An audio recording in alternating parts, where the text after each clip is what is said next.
जय श्री कृष्ण। आप सभी को आपका हमारे चैनल में स्वागत है। आज हम सुनेंगे मोहिनी एकादशी व्रत कथा।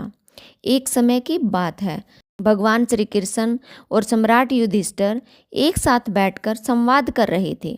सम्राट युधिष्ठिर ने भगवान श्री कृष्ण से पूछा, हे जगन्नाथ, वैशाख मास में कौन सी एकादशी आती है और इसका व्रत करने से क्या फल प्राप्त होता है? कृपया करके विस्तार पूर्वक बताइए।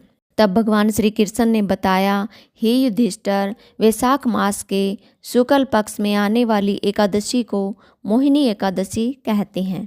इस एकादशी का व्रत करने से मनुष्य सभी दुखों और पापों से मुक्ति प्राप्त करता है।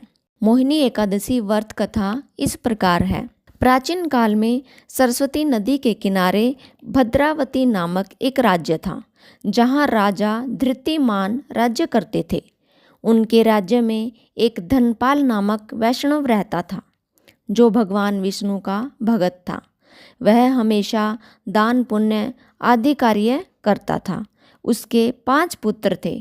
उसका 5वां पुत्र दुराचारी था, मांस व मदिरा का सेवन करता था। एक दिन धनपाल ने उसे पराई स्त्री के साथ देख लिया और उसी क्षण उसे घर से निकाल दिया। अब उस धूर्त व्यक्ति ने चोरी करना भी शुरू कर दिया था। एक दिन पकड़े जाने पर वह जंगलों की तरफ भाग गया।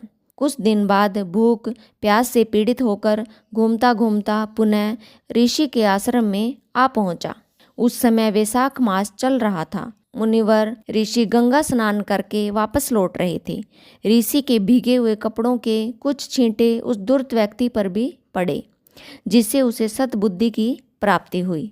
वह मुनिवर के आगे हाथ जोड़कर खड़ा हो गया और कहने लगा, हे ऋषिवर, मैंने अपने जीवन में बहुत पाप किए हैं। आप मुझे इन पापों से छुटकारा पाने का कोई उपाय बताइए। उसकी बात सुनकर ऋषि महाराज ने कहा, बेटा, वैशाख मास शुक्ल पक्ष की मोहिनी एकादशी का व्रत करो, इससे तुम्हारे सारे पाप नष्ट हो जाएंगे। ऋषिवर की बात सुनकर बड़ी प्रसन्नता के साथ उसने मोहिनी एकादशी का व्रत रखा। इस व्रत के प्रभाव से उसके सभी पाप नष्ट हो गए। अंत में वह भी विष्णु भक्त बन गया। मोहिनी एकादशी का व्रत कहने सुनने वाले सभी को गोदान का भी फल प्राप्त होता है। ये थी मोहिनी एकादशी व्रत कथा। विष्णु भगवान की जय। आपका दिन शुभ हो।